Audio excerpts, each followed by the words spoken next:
نحمده ونصلي على رسوله الكريم اما بعد فاعوذ بالله من الشيطان الرجيم بسم الله الرحمن الرحيم عزیزان محترم،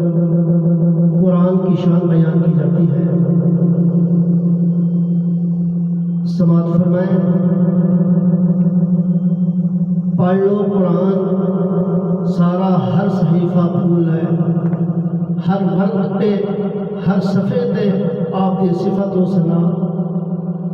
آپ دی ہر گل وچ قرآن دی تفسیر ہے، آپ دے ہر لفظ وچ مقصود ہے، اوہا دی ضیا، روشنی ہی روشنی ہے۔ یہی وہ قرآن ہے جس کے اعجاز سے فاروق اعظم مسلمان ہوئے، یہی وہ قرآن ہے جس کے اعجاز سے طفیل طوسی مسلمان ہوئے، یہی وہ قرآن ہے جس کی اجازت سے نجاش مسلمان ہوتے ہیں، یہی وہ قرآن ہے جس کے اجازت سے عرب کے بڑے بڑے فصیح پریشان اور حیران ہو جاتے ہیں، یہی وہ قرآن ہے دلوں کا قرار ہے، قرآن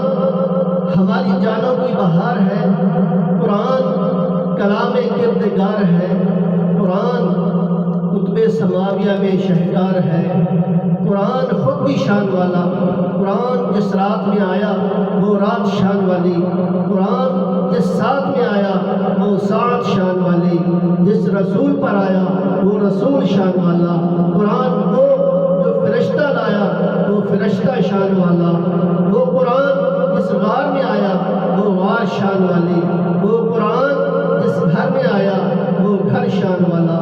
وہ قرآن جس مہینے میں آیا وہ مہینہ شان والا، وہ قرآن جس گھڑی میں آیا وہ گھڑی شان والی، وہ قرآن جس زبان پر آیا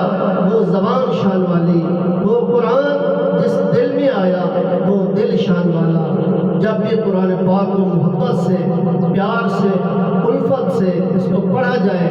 اور سنا جائے تو پڑھنے اور سننے والے کے اللہ گناہ معاف فرما دیتے ہیں اور اس کے نامہ اعمال میں نیکیاں لکھ دی جاتی ہیں۔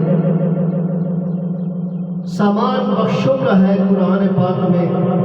سامان رحمتوں کا ہے قرآن پاک میں، مقصود نور پاک ہے اللہ کا کلام، سامان جنتوں کا ہے قرآن پاک میں۔ تلاوت قرآن دلوں پر اثر کرتی ہے، تلاوت قرآن ایمان کو ظاہر کرتی ہے، تلاوت قرآن شعور کو اجاگر کرتی ہے، تلاوت قرآن سوچ کو ظاہر کرتی ہے، تلاوت قرآن برائیوں کو دور کرتی ہے، تلاوت قرآن عشق کو بھرپور کرتی ہے، تلاوت قرآن عقل کے ذرے کو توڑ کرتی ہے، تلاوت قرآن ظلمت کو دور کرتی ہے، تلاوت قرآن بہت ہی برکت ہے۔ تو دعا ہے اللہ تعالیٰ ہم سب کو تلاوت کرنے کی، عمل کی توفیق عطا فرمائے،